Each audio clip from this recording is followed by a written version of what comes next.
देखिए, आप एक अब्यूसिव रिलेशनशिप को कंटिन्यू कर गई, तो मीन्स कि वो सारा साइकोलॉजिकल इम्पैक्ट पहले आप पे था, अब आपकी एक नई जनरेशन पे आ गया। कहाँ कहाँ ये लिखा हुआ है कि masculinity means that you suppress somebody, you are superior, और आप किसी के राइट्स को, किसी भी चीज़ को कर्व करें। एक टाइप ए है, जल्दी जल्दी जल्दी जल्दी जल्दी, दूसरा बंदा टाइप बी है, वो ढीला। अब मुझे बताएं, ये कॉम्बिनेशन चलेगा?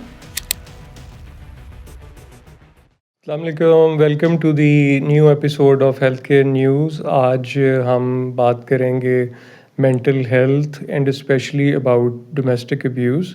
और हमारे साथ आज स्टूडियो में हैं doctor Komal Faisal. She is a psychologist, a teacher and a practising psychologist. अस्सलाम वालेकुम ji, welcome to our show. Thank you for having me and giving me an opportunity. अच्छा, क्योंकि मतलब we believe that mental health जो है वो it has become a very serious issue in, मतलब वैसे तो ये है कि ये खैर काफ़ी सालों से ही शायद था, लेकिन उसकी ज़्यादा रियलाइजेशन जो है वो शायद कोविड के बाद से कम से कम कुछ लोगों को तो लगती है। लेकिन आपको लगता है कि ओवरऑल सोसाइटी को कुछ लग रहा है कि मेंटल हेल्थ कुछ चैलेंज बन रहा? जी, देखिए, बात ये है कि these issues have been since हम इंसान पैदा हुए हैं, ठीक है।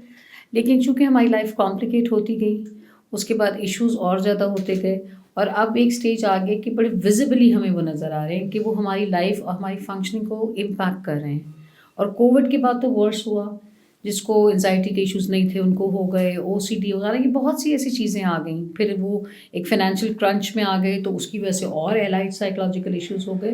तो I think now it has become a very common thing कि भी यहाँ पर ये इशू पहले तो था कि रिस्ट्रिक्टेड सोसाइटीज़ में था, अब हर जगह हो गया ये।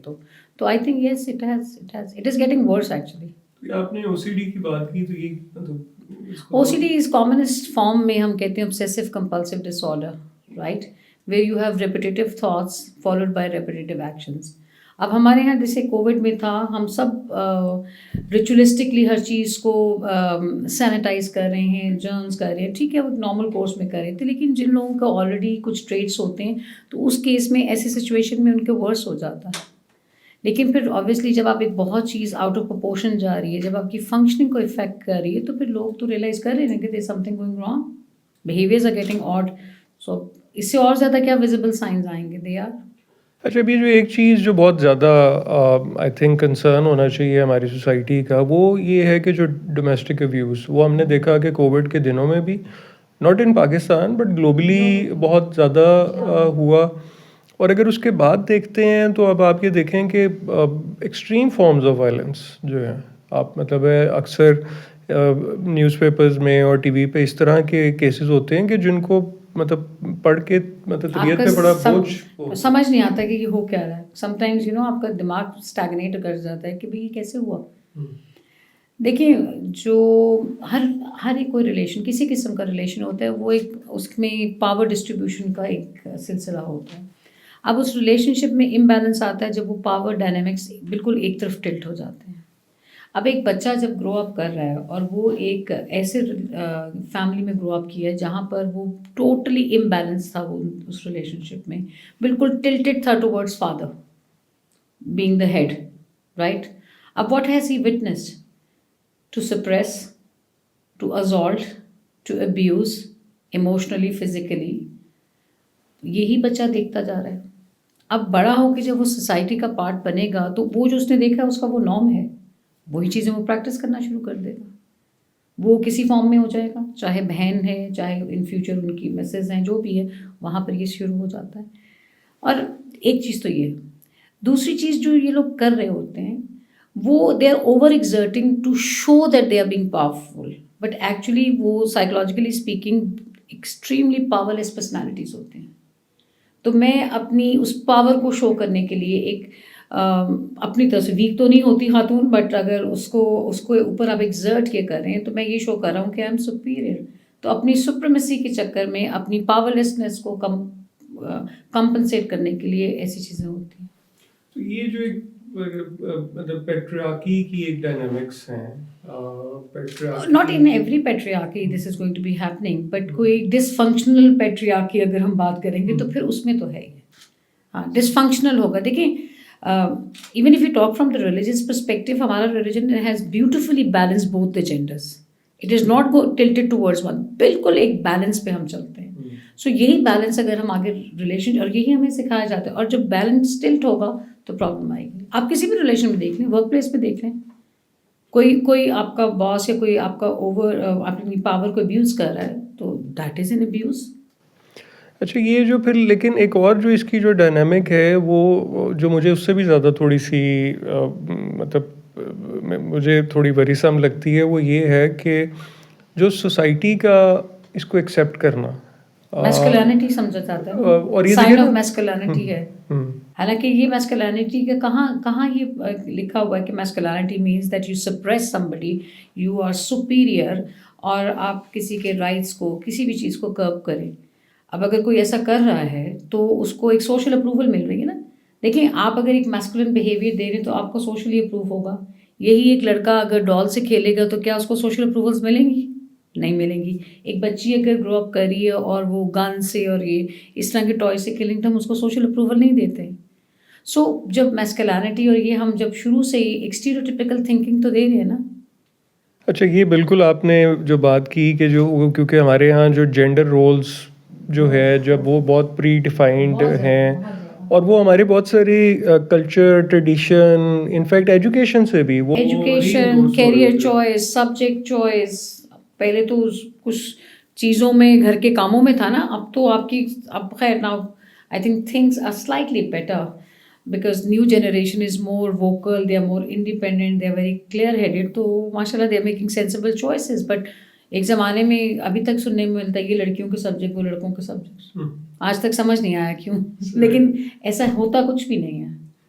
तो ये जो मतलब है ऐसे जो मेल्स जो कि अब्यूसिव जिनका माइंडसेट होता है, और तो अब जैसे हमें जब बहुत सारी दफ़ा कुछ ऐसे केसेस पे कॉल्स भी आती हैं तो वो एक बड़ा डिफ़िकल्ट होता है वो उसको मतलब है वो जो men of that mindset they are not ready to take any support. तो ये मतलब इसको लेकिन अगर साइकोलॉजिकल टर्म में देखें, और अगर मतलब एक फ़ीमेल है जिसका एक अब्यूसिव पार्टनर है, तो कैसे डील करे इस सारी सिचुएशन से? देखिए, मैं हमेशा ये कहती हूँ कि to live in for a prolong time, to live in an abusive relationship is the worst thing you can do to your mental health. देखिए, आप सही हैं मेंटली तो तभी आप अपने बच्चों का, जो हमारे फेमिलियल रोल्स हैं, उनको एक अच्छी तरीके से आप फुलफ़िल करेंगे. जब आप ही सही नहीं हैं, आप ही टोटली डीपर्सनलाइज़ हो गई हैं, आपकी मेंटल वेलबीइंग जो है सारी कॉम्प्रोमाइज़्ड हो गई है, तो इज़ इट वर्थ? तो आई थिंक हर सिनेरियो में, चाहे हम गाँव में हैं, शहरों में आ जाएँ, कहीं न कहीं थोड़ा-सा तो मैं इतना तो आई थिंक इनसाइट है कि is it something which I can continue? देखिए, आप एक अब्यूसिव रिलेशनशिप को कंटिन्यू कर गईं, तो मीन्स कि वो सारा साइकोलॉजिकल इम्पैक्ट पहले आप पे था, अब आपकी एक नई जनरेशन पे आ गया. सो पहली चीज़ तो ये है कि you have to make a sensible decision about it, right? दूसरी बात ये है कि देखें, अगर आप एक इंसान के साथ रह रही हैं, तो आपको ये इंडिकेटर्स तो मिलना शुरू हो ही जाते हैं. थोड़े बहुत awkward. So I think there is something you need to talk. इधर अगर आपके एक्सेस में कुछ ऐसा है कि यू थिंक कि आपको you need to talk to somebody कि भाई मुझे ऑकवर्ड बिहेवियर्स के नज़र आ रहे हैं. Could it be a therapist, could it be your family member, could it be your parents, could it be अगर आपके इन लॉज में कोई ऐसा अंडरस्टैंडिंग, तो you have to rightly identify before it gets worse. अच्छा, अब हम क्या करती हैं मोस्टली ख़वातीन हमारी जो हैं वो, नहीं कुछ नहीं होता, बड़ी मुश्किल से माँ बाप ने शादी की, अब कुछ करूँगी तो वापस हो जाएगा, दीज काइंड ऑफ थिंग्स. अब ये बहुत बड़ा कॉम्प्रोमाइज़ आप कर रही हैं अपने साथ.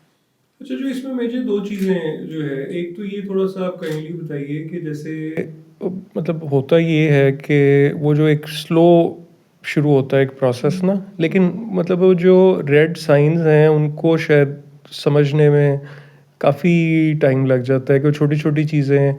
तो एक तो मतलब वो ख़वातीन जो इस तरह के उसमें नहीं, है अगर तो बहुत ज़्यादा टाइम लेंगे ना तो वो आपकी आदत भी बन जाएगी. देन इट्स ओके कि अगर वो आपको आके बेल्ट से भी मारे तो you think that's a routine. नहीं, ये नहीं, ये नहीं. और अच्छा, दूसरा और ये कि जितना आप, जिस सॉरी, जितना आप उसको लेट इससे निकलेंगी तो वो मोस्टली अब्यूज का एक resultant is like a post traumatic stress disorder, you can't come out of it. आप उस रिलेशन से निकल के भी नहीं निकल पाती उसके इम्पैक्ट से। बहुत से ऐसे क्लाइंट्स को मैंने देखा कि वो अनफॉर्चुनेटली अभी तक उसके रेपरकशंस जिसको हम कहते हैं वो उसमें से निकल ही नहीं पाती, वो इतना एम्बेडेड हो गया उनके ऊपर। अच्छा, जो एक हमें जो बहुत ज़्यादा जो एक सुनने में जब हम किसी इस तरह के ख़वातीन से बात कर रहे होते हैं तो उसमें एक चीज़ ये होती है कि वो चाहती हैं कि नहीं कुछ आप पहले ऐसी कोशिश करें कि ये ठीक हो जाए, क्योंकि और वो शायद इसी कोशिश में शायद इतना टाइम गुजार देती हैं ना कि किसी तरह रिलेशनशिप बच सपोर्ट जाए। सिस्टम भी नहीं होता ना इतना, अगर पढ़ी लिखी भी नहीं है तो फिर what is the support system, कहाँ जाएगी? तो लेकिन ये कि मतलब आपको लगता है कि इस तरह का जो एक अब्यूसिव मर्द है वो किसी साइकोलॉजिकल हेल्प के साथ उसको बेहतर किया जा सकता है? 101%, 101%। Okay. We need to work on it. मतलब चले हम ये नहीं कहेंगे जी 101% हम इसको बिल्कुल ही एक फरिश्ता बना देंगे, बट उसके आहिस्ता आहिस्ता आहिस्ता वो जो उसका वायलेंट और एग्रेसिव और इरैशनल से बिहेवियर्स हैं उनको हम कर सकते हैं। और जहाँ जहाँ अगर उसके एंगर मैनेजमेंट के इश्यूज़ हैं वहाँ पर थेरेपी के साथ अगर साइकेट्री या मेडिसिन की ज़रूरत है, कॉम्बिनेशन है। But the point is that first of all we need to make him realise कि उसके अफेक्टीव सिर्फ अब एक बीवी नहीं है, 7 बच्चे भी आ रहे हैं, राइट? हो सकता है उसकी मदर बहन वो भी अफेक्टीव में आ रहे हों। So that is where we have to make him realize that. अच्छा, ये भी जैसे मैंने कुछ स्टडीज़ पढ़ी कि जो बच्चे उन घरों में जो ग्रो करते हैं जो अब्यूसिव जहाँ पे रिलेशनशिप होते हैं तो उनमें मतलब बहुत सारे मेंटल हेल्थ के issues, psychological issues, even health के इश्यूज कि वो कहते हैं जी अस्थमा हो जाता है डर डर के। तो, तो अब देखिए इसमें बच्चे जो अफेक्ट हो रहे हैं वो साइकोलॉजिकली तो इतनी ज़्यादा डायमेंशंस हैं जिसमें बच्चे अफेक्ट होते हैं। आप एक इशू नहीं आएगा, देखें बच्चा या तो खुद बड़ा एग्रेसिव हो जाएगा, same he would be doing the same because वो उसका नॉर्म है, नहीं तो वो इतना कुछ अब्यूसिव रिलेशनशिप देखेगा, एग्रेशन देखेगा तो उसका एग्रेशन इनहिबिट हो जाएगा। तो इसको हम कहते हैं एग्रेशन इनहिबिटिंग एंजाइटी। सो वो जब आप एग्रेशन को इनहिबिट करते हो तो इनवर्ट जा रहा है, वो भी आपके लिए प्रॉब्लम है। उसके अलावा बहुत डिस्ट्रस्ट आ जाता है, मैरिज के इंस्टीट्यूशन पे बच्चों को डिस्ट्रस्ट आ जाता है, दे डोंट ट्रस्ट दैट कि this is the worst thing which they have seen. फिर अगर फादर ऐसे हैं तो उसको एक्चुअली उस जेंडर से भी नफरत, हालांकि लड़का होता है तो उसको अपने ही जेंडर से नफरत भी होना शुरू, because he seen the worst. So there is so much of complications actually. वो ट्रॉमा सिर्फ उस माँ का नहीं होगा, उस बच्चों का भी, they will be living that trauma. बात वही है ना कि अगर हम अगर एक जोक में औरत को एक ऑब्जेक्ट कर रहे हैं, सो डिमीन करने का मकसद हमारा यही है ना, हमने उसको यही कहना है कि तुम इन्फीरियर और मैं सुपीरियर हूँ, चक्कर तो यही है ना। अब उसको आप ह्यूमिलेट किसी तरह से कर लें, आप उसके काम को ह्यूमिलेट कर लेंगे, वो जॉब पे करेगी, आप कभी नहीं कहेंगे I am so proud of you, वो कहीं ना कहीं कोई ना कोई उसमें से आप एक कीड़ा निकाल लेंगे। किसी भी आप डोमेन में चले हर जगह ये हो जाता है। तो वो बात सुप्रीमेसी की है ना, आप सुप्रीमेसी इसलिए चाहते हैं क्योंकि आप इनसिक्योर हैं। मैं तो आपको कुछ नहीं कह रही, आप मेरी प्रेजेंस की वजह से you are feeling intimidated, you are that is your insecurity with in your self. तो अब आपकी वो इनसिक्योरिटी किस तरह पूरी हो रही है, आप किसी को ह्यूमिलेट कर रहे हैं। That's the dynamic. अच्छा, ये मतलब पहले तो थोड़ा वेस्ट में शुरू हुआ, मतलब उन्होंने तो बल्कि उसको रिपोर्ट भी किया कि कोई 14% जो डोमेस्टिक अब्यूज़ है वो फीमेल पार्टनर की तरफ से भी है। अच्छा, वो अभी कुछ यहाँ पे भी इस तरह के केसेस जो है हमने जैसे कुछ एक्सट्रीम केसेस भी देखे। अभी रिसेंटली भी तो मैंने सुना था कुछ ऐसा ही जी, तो अब वो अच्छा उसमें अब फिर मतलब तो इसको अब किस तरह फिर मतलब ये जो है ये तो पूरा एक रिवर्स मतलब तो फिर इसका मतलब है it's not about patriarchy, it's about human psyche. लेकिन फ़र्क सिर्फ ये है ना, कोई भी प्रॉब्लम है साइकोलॉजिकल, हम ये तो नहीं कहते कि सिर्फ मर्दों में है और औरतों में नहीं है, हम कहते हैं दोनों में है, क्वांटम इज़ डिफरेंट। यही चीज़ यहाँ पर आ जाती है कि ये हम नहीं कहते कि जी फीमेल जो है वो डोमेस्टिक अब्यूज़ नहीं कर रही, राइट, वो कर रही है, लेकिन उसका क्वांटम थोड़ा कम होगा in comparison to the incidences which a male is doing, होगा उसका भी। अब डायनामिक्स वही हैं, पावर, या वो बहुत ही सप्रेस्ड एनवायरनमेंट से आ रही है और वो थोड़ा सा उसको हस्बैंड ऐसे मिल गया तो then she is there to prove her supremacy, right. So that's the same thing, same thing, सिर्फ अब हमारे यहाँ या वेस्टर्न कल्चर में भी सिर्फ difference is in the ratio. But लेकिन सॉरी, अभी जो हमने कोई एक केस रिसेंटली पढ़ा था मैंने अखबार में, कुछ ऐसा हुआ था, तो एक वो तो साइकोटिक हरकत थी कि उसको मर्डर कर दिया, फिर उसका कोरमा बना दिया, और वो that person needs to be in actually अब बिहाइंड द बार्स तो है ही है, but in a psychiatric hospital. अच्छा, लेकिन इसमें एक और चीज़ भी है। देखिए, हमने इस्लामाबाद के 2 बड़े हाई प्रोफाइल केसेस देखे, तो दोनों में बाद में जो परपेट्रेटर है उसको उन्होंने इसी आड़ में कि जी ये तो बचाया। मेंटल डिसऑर्डर है के चक्कर में उसको बचाने की कोशिश कर रहे हैं ना।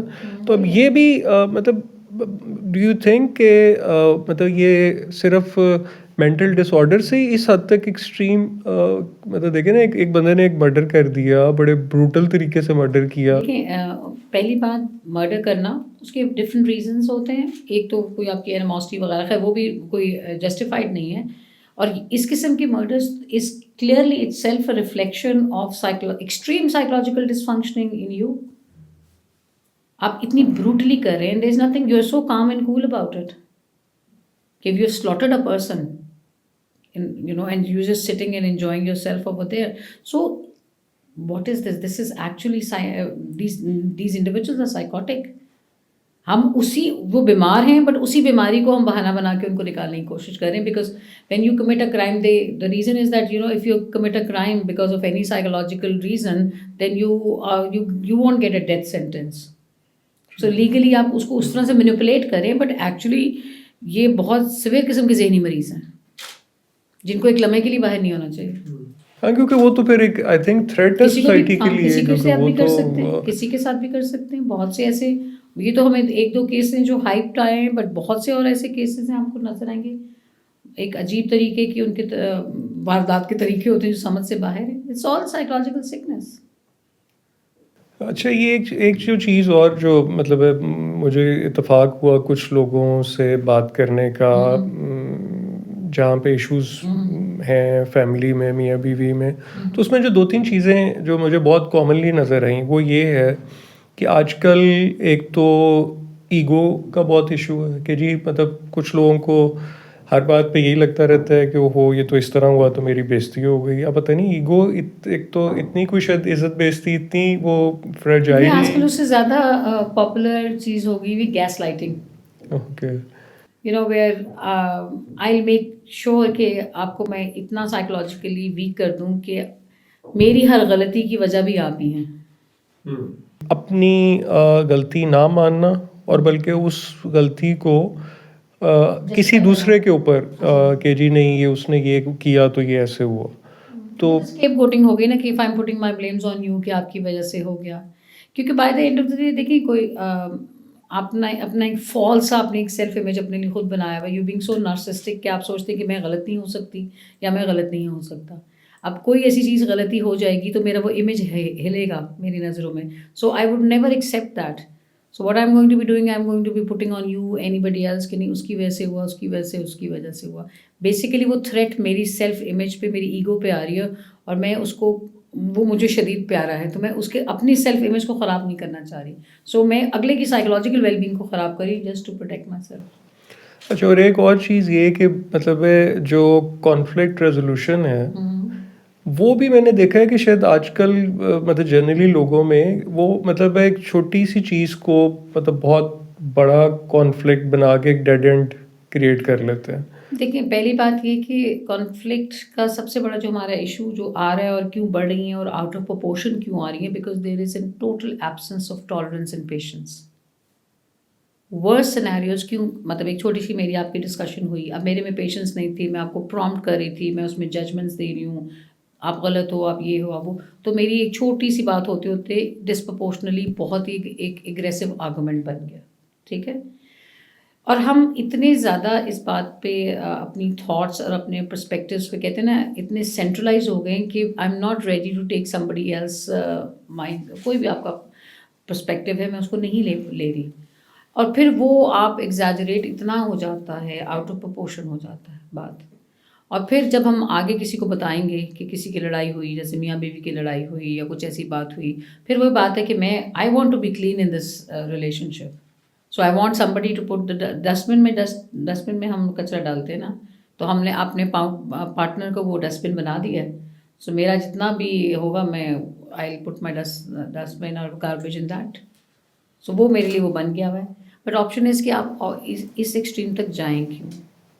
मैं बहुत सी जगहों पे उमर ये बात करती हूँ, लेकिन I think as a nation we are not ready. पता नहीं शायद होंगे भी कभी या नहीं होंगे। बहुत से बच्चों के ऐसे केसेस सुनने में आए, एक्सपीरियंस में आए। हम बड़ा जाके ये चेक करते हैं बच्ची की शादी से पहले, जी फैमिली कैसी है, कारोबार कैसा है, पढ़ाई मतलब पैसा, ये वो, हम सारे ये निटिग्रिटीज़ को चेक कर लेते हैं। हमने कभी ये चेक नहीं किया कि मेंटल वेलबींग लड़के या लड़की का सही है कि नहीं। एक आध जगह मैंने ये बात करने की कोशिश सी की कि भाई आप ये सारी चीज़ें करते हैं तो प्री मैरिटल साइकोलॉजिकल टेस्टिंग क्यों नहीं होती हमारे। तो सब ने मुझे ऐसे हैरानगी से देखा कि मैं बहुत ही एक स्टूपिड बात कर रही हूँ और या तो ये पता नहीं क्या कोई मार से आई हूँ जो बात कर रही हूँ। हम क्यों नहीं करते? आप वो सारी चीज़ों पे जा रहे हैं, पैसा ये वो ब्ला ब्ला ब्ला, ये सब कंफर्म 10 जगहों से आप पता करवा लेंगे। आपने ये क्यों नहीं करवाया? मैंने बहुत से ऐसे केसेस देखे हैं कि चाहे बच्चा है चाहे बच्ची, आई am not being gender biased, कि जी बच्ची को बहुत ज़्यादा एंजाइटी, भाई आप उसका ट्रीटमेंट करवाएं, सब कुछ करें, आप शादी कर रहे हैं। शादी से ठीक नहीं होगी, मज़ीद ख़राब हो जाएगी। नेक्स्ट टाइम हो रहा है, पहले एक आता था, अब दोनों आ रहे हैं। बल्कि वो शायद कुछ अर्से बाद जो तीसरा बच्चा आएगा तो वो भी शायद। और मैंने तो अभी रिसेंटली देखा कि कुछ साल तक 8 महीने they said no, that's it, अब देखें, एक तो आपकी anxiety which was never treated, now a bad experience of 8-10 months of marriage, now there is a trauma added to this. तो आप ये देखेंगे प्रॉब्लम को आपने मल्टीप्लाई किया, माइनस तो नहीं किया ना, राइट। सो अगर हम ये थोड़ा सा, आई थिंक इतनी चीज़ों में हम कहते हैं we are open and we are vocal and we are changing, so this is a pre rec. बहुत से ऐसे होते बाद में पता चलता है जी मेडिसिन दे दूँ के ठीक क्या होता है, वो आदमी या लड़का या लड़की दोनों में से कोई भी कुछ साइकोटिक है, स्किज़ोफ्रेनिक है। आप बताएं ना फिर। अब ये अगर हम ये थोड़ा सा टफ तो नहीं है, लेकिन अगर हम ये स्टेप ले लें तो that would be saving a generation जहाँ ये केसेस नहीं होंगे किसी किस्म के। आपने कोई गोल बनाया और मतलब वो एक गोल को अचीव करने के पीछे भागे, वो गोल अचीव हो गया, उसके बाद आपका इंटरेस्ट उस गोल से ख़त्म हो गया, कुछ इस तरह का भी कुछ है, या ये it is broader than that? नहीं, it's broader than that. It's not like a small little goal that they have to do it, no. Sometimes कुछ ऐसे भी मैंने सिनेरियोज देखे हैं कि the girl and boy they knew each other, और फिर they decided eventually they want to get married, and then and the last moment they start having second thoughts, ये मेरे लिए सही है, मेरे लिए सही पता नहीं, अच्छा मुझे करनी चाहिए। अच्छा, अब एक कहता है, लड़की कहती है चलो no I been with him for 3-4 years, तो I feel compelled that I have to be with. So ऐसा मैंने ज़रूर 2-3 लोगों में देखा है कि भाई सो उसमें फिर then obviously we work with them and we make them see कि is it a right choice you are making, a good choice, whatever, then it's going to be a consensual decision actually. तो जो आजकल के लड़का लड़की जो इस वक्त सोच रहे हैं शादी करने का, आप एज अ साइकोलॉजिस्ट उनको क्या एडवाइस देंगी कि वो शादी से पहले किन चीज़ों को ज़रूर का ध्यान करें? The most important thing which you need to know about each other, I'm not saying कि डिग्री विग्री वो चीज़ें नहीं है, it's about आपके पर्सनालिटी ट्रेट्स क्या हैं, राइट। अब एक इंट्रोवर्ट है, एक एक्सट्रोवर्ट है, वो शादी कर लेते हैं, तबाह कौन?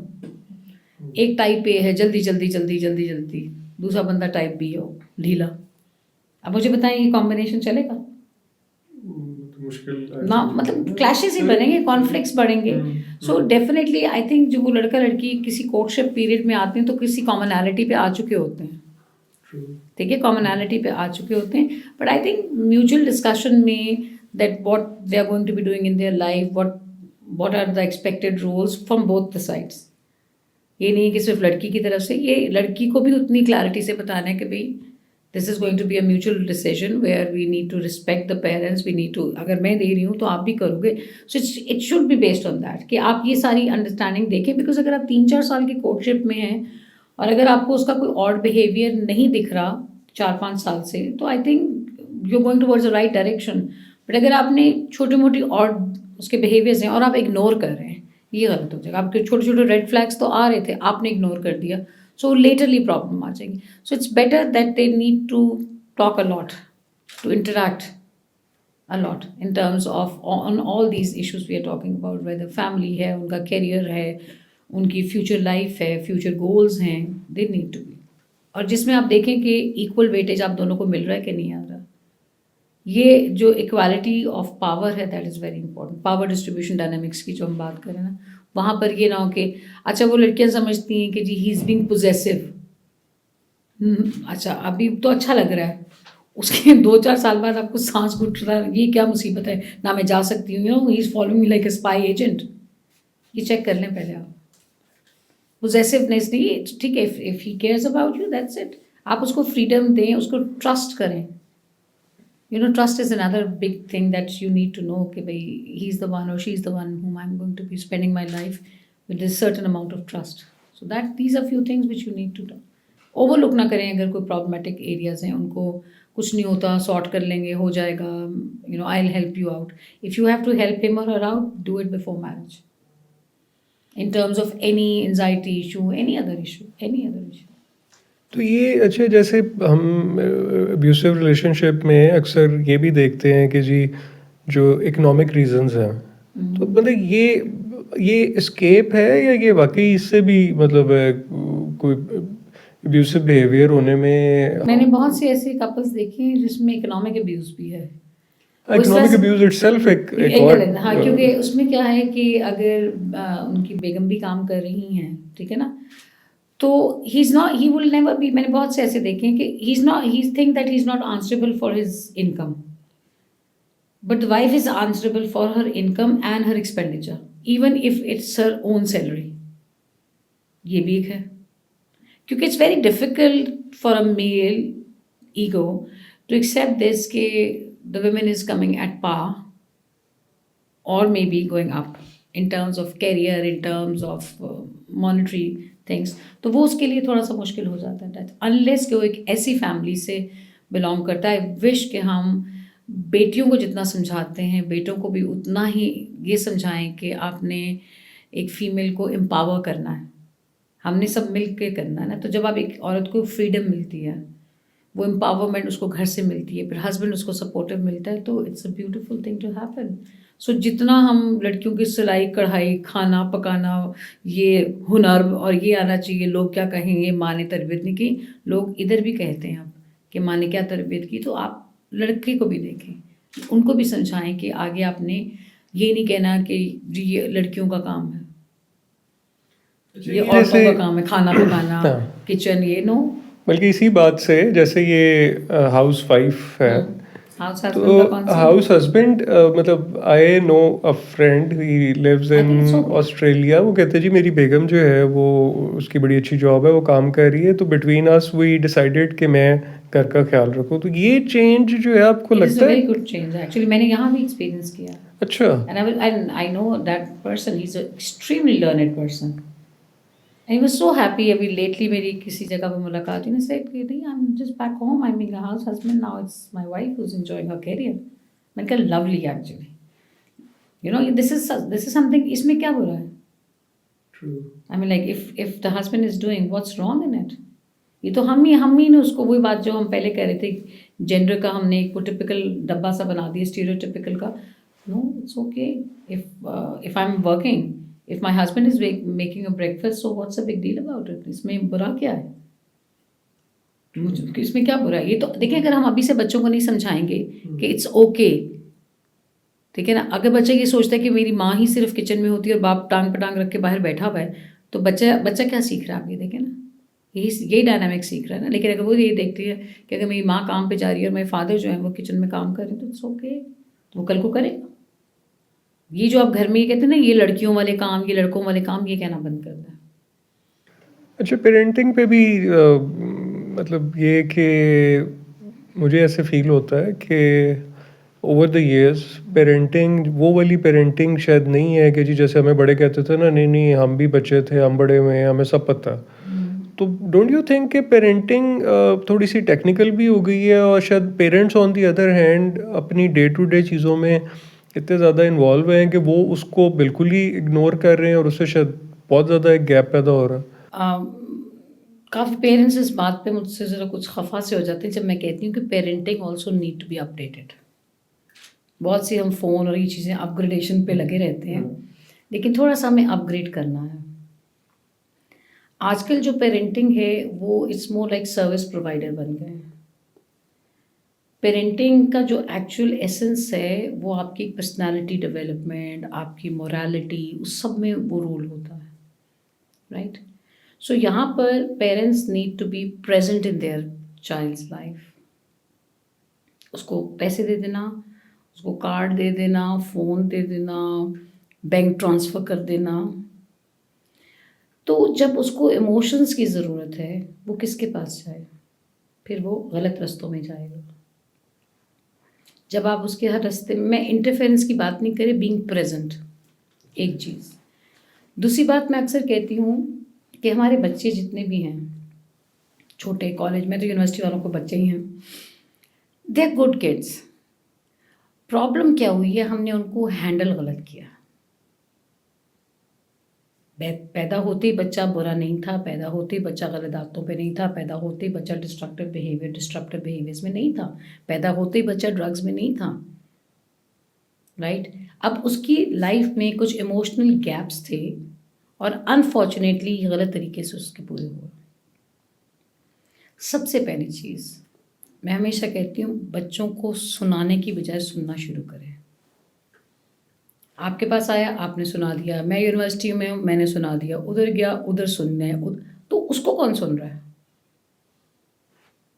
आजकल का बच्चा, एक बच्चे ने मेरे से डिस्कशन हमारी बड़ी हुई, उसने कहा चलें हम मानते हैं जो आप ये कह रही हैं। कितने अब आप इसका जवाब दें कि अगर हम आउट ऑफ इमोशन अपनी मदर को हक, बाप को तो इतना नहीं करते, लेकिन अगर मदर को हक करें और उस हक के बाद मदर के क्या चाहिए, तो आपका ख्याल है मतलब बुरी फीलिंग नहीं आएगी? मैंने कहा बिल्कुल आएगी, आप बिल्कुल सही कह रहे हो, कोई आप गलत बात नहीं कह रहे। लेकिन ये भी देखो कि आपने अपनी माँ को कंडीशन कैसे कर दिया कि जब उसके साथ बैठोगे, जब उसके साथ बात करोगे, ये ले दें, वो कर दें, यू नो दिस। कभी आप विदाउट मकसद बैठे उसके पास? वैसे ही, यू नो। सो ये थोड़ा सा पेरेंटिंग को बहुत ज़्यादा मेरे ख्याल से विजिलेंट होना चाहिए। एक अच्छे स्कूल में डाल दिया, अब आप वहाँ से बच्चा आपका पढ़ भी जाए, ब्रिलियंट भी हो जाए, अच्छा इंसान भी हो जाए, मज़हब भी आ जाए, सब कुछ आ जाए, then what are you for? Just paying the bills. फिर वो गैप इतना बढ़ जाता है कि नाउ तो बच्चा doesn't want to talk to you. जब आप ये ना हो ना, आप इतनी देर बाद रियलाइज़ करो तो बच्चा कहे नहीं, अब तो there is too much of a gap. और फिर ये एक और चीज़ जो कॉमन यंगर जनरेशन से जब डिस्कशन हो तो वो कहते हैं कि मैम जब हम अपनी कोई बात बताते भी हैं, which is very wrong on the parents side, जैसे नहीं नहीं ऐसा कुछ नहीं होता, ऐसे तुम लोगों के नए नए ज़माने के ड्रामे, ऐसा हमारी फैमिली में तो कभी नहीं हुआ, हमने ये भी किया, हमने वो भी किया, हमने वो। भाई आपने किया, उस लाइफ के डायनामिक्स और इस लाइफ के डायनामिक्स बिल्कुल फ़र्क है। हमारे लाइफ में या उनकी लाइफ के में इतनी कॉम्प्लिकेटेड लाइफ नहीं थी जितनी आज के दौर की कॉम्प्लिकेटेड। बच्चे को बहुत सी चीज़ों को हैंडल करना है, वो अकेला हो जाता है। वो क्या, या तो फिर वो ये आपका सोशल मीडिया, इंटरनेट, ये जो फिजूलियात हैं उसमें से सोल्यूशन लेता है। अब आप ये देखो ना कि अगर बच्चे ने रिलेशनशिप की रिप्लेसमेंट एक मशीन कर दी है, उसमें बच्चे का भी कसूर है या आपका भी कसूर है? So talk to them, stay connected with them. And अपना वो जो आपका हमारा एक वो कंपैरिजन जो पेरेंट्स करते हैं, प्लीज़ वो करना बंद करते हैं। That is horrible. वो ऐसा था, उसका बच्चा ऐसा था, बड़ा भाई इतना लायक, तुम नहीं करें। बच्चा एक इंडिविजुअल है, उसको एज एन इंडिविजुअल हैंडल करें please. You have no idea, कुछ नहीं होता, कुछ नहीं होता, नहीं कोई बात नहीं, क्या फ़र्क पड़ता है? बहुत फ़र्क पड़ता है बच्चे की पर्सनैलिटी पे। उसके ऊपर आप उसका एक्चुअली अपने आप से यकीन ही ख़त्म हो जाता है, क्योंकि कंपैरिजन इतना सवेयर हुआ होता है। और क्यों ये बच्चों को आजकल ये फीलिंग है कि पेरेंट्स हमारी बात नहीं समझते? अगर वो बार बार कह रहे हैं तो उनको ये फीलिंग है ना तो थोड़ा सा कदम आप बढ़ाएं तो बच्चा तो खुद ब खुद आ ही जाएगा। सो आई थिंक यहाँ पर बहुत से गैप्स आ गए हैं हमारे पेरेंटिंग के, वो अपनी लाइफ में इतने इन्वॉल्व हो गए हैं, उनकी अपनी इतनी वो चीज़ें हैं, लेकिन फिर वही बात है ना कि फिर देन गेट रेडी। मतलब क्या ऐसी चीज़ आपको लगता है कि हमें as a society, as parents, as individual हमें बहुत माइंडफुल होने की ज़रूरत है before it becomes too late?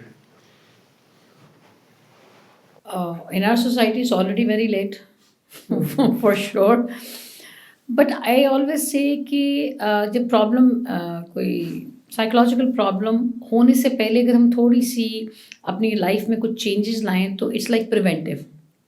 जैसे आपको पता ही होगा कि अब आप मेडिकल इश्यूज़ की बात करते हैं तो कुछ हमारे पास प्रिवेंटिव स्ट्रैटेजीज़ हैं, तो हम गारंटी तो नहीं देते लेकिन चांसेस थोड़े रिड्यूस हो जाते हैं, ठीक है।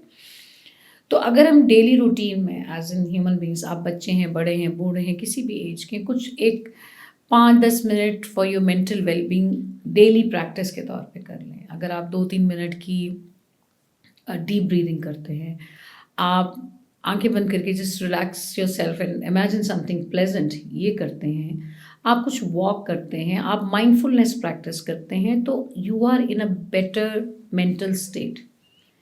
आप ओवरवेल्म नहीं फील करेंगे, आप एंजाइटी से रिड्यूस हो जाएंगे चांसेस, आपकी स्ट्रेस मैनेजमेंट जो है वो ठीक हो जाएगी, ठीक है। पहली बात gratitude, you need to practice gratitude. हमारा तो रिलीजन ही बेस्ड उस पर सारा कुछ, लेकिन अगर आप उसको प्रैक्टिस करें, प्रैक्टिस दिल से करें, सिर्फ ज़बान से ना करें, you know that is very important. वो हम सिर्फ ज़बान वाला कर रहे होते हैं, दिल से करें, सो आपके अंदर ठहराव आ जाता है। Then we have to train and teach our own selves and the younger one also. Let's not focus too much of a problem on a problem. हमें solution focus होना चाहिए। हाय ये हो गया, हाय ये हो गया, let's sort it out। ये पॉजिटिव माइंडसेट जो है ना, वो अक्सर मैं कहती हूँ अच्छा आज अपने साथ अच्छी क्या बात की थी, फिर साइलेंस, क्या अपने साथ क्या, भाई you need to actually indulge at least day में, तो हर वक्त रहती हूँ लेकिन सब अपने अपने क्वांटम से करें कि talk positive to yourself, stop mistreating yourself. So self compassion is the key. So आप अपने मेंटल वेलबींग के लिए जब तक आपके अंदर सेल्फ एक्सेप्टेंस और कंपैशन, वो तुम्हें ऐसा होना चाहिए, तुम्हें ऐसा नहीं, आप जो हैं अपने आप को एक्सेप्ट करें और उसकी टेक केयर करें।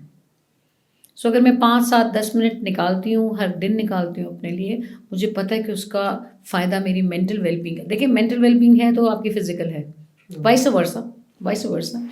सो उसके ऊपर जब तक आप नहीं काम करेंगे, I mean like negative talk, negative toxic talk, what does it get? Procrastination, again a biggest problem in the younger lot these days. Most of the time they are into procrastination because उनको guidance ही नहीं है कहीं से। और अगर ऐसे कोई red flags ignore हो गए हैं हमसे और आपको लगता है कि आपकी पर्सनल लाइफ में, आपकी प्रोफेशनल लाइफ में या आपकी सोशल लाइफ में थोड़ा प्रॉब्लम आ रहा है फंक्शनिंग का, instantly go to a professional psychologist. So he is there to help you out.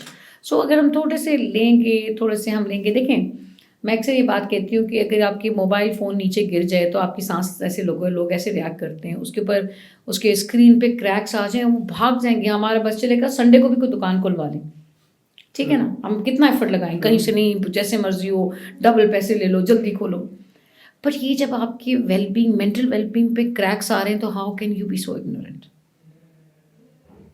एक मशीन के लिए हम कितना एफर्ट करते हैं। सो सबसे पहली बात जो है वो सेल्फ कंपैशन की है।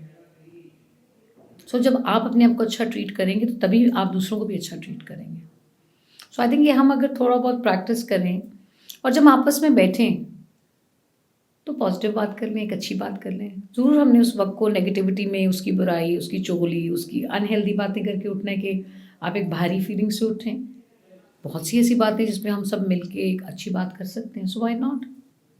सो आई थिंक थोड़ा पॉजिटिव बहुत हो गया, नेगेटिविटी और नेगेटिव चीज़ों पे फोकस। अब अगर हम अपने फोकस को थोड़ा सा करें, देखें बहुत से लोग इस पर कहेंगे कि जी क्या ये तो बड़ी आइडियलिस्टिक बात है। मैं तो कहती हूँ फेलियर में भी सबसे बड़ी सक्सेस छुपी हुई होती है। But that's true. या मैं तो हमेशा ही कहती हूँ कि वो जहाँ पर फेलियर आया, वो एक चांस आया कि आपने अपने आप को ठीक करना है, और आप जब उठेंगे तो क्या स्ट्रेंथ से उठेंगे। फेलियर आपको डिप्लीट नहीं करना चाहिए, फेलियर से ही तो फ्यूल मिलता है, क्योंकि जब तक आप उठेंगे, गिरेंगे, फिर उठेंगे, फिर ही तो चलना और भागना आएगा। Don't look at some idealistic life जो कहते हैं जी हमारी लाइफ में कुछ नहीं हुआ, उनको ज़िंदगी आती ही नहीं है। सो वाई यू आर टेकिंग, अगर किसी ने क्रिटिसाइज, मैं हमेशा कहती हूँ तुम्हें क्रिटिसिज्म मिला, लकी यू आर नोटिस्ड। बहुत से ऐसे फिलोसफर्स हैं, हमारा साइकोलॉजी में फ्रॉइड है, दुनिया भर का क्रिटिसिज्म उसको मिला, मीन्स दुनिया भर ने उसको पढ़ा, मीन्स वो कितना इम्पोर्टेंट था। तो अगर आपको क्रिटिसिज्म मिला, this means you are important, and अगर किसी ने कहा है तो this means maybe you need to fix few things, you got a chance to fix your self. आप उसको इतना नेगेटिवली क्यों प्रोसेस कर रहे हैं?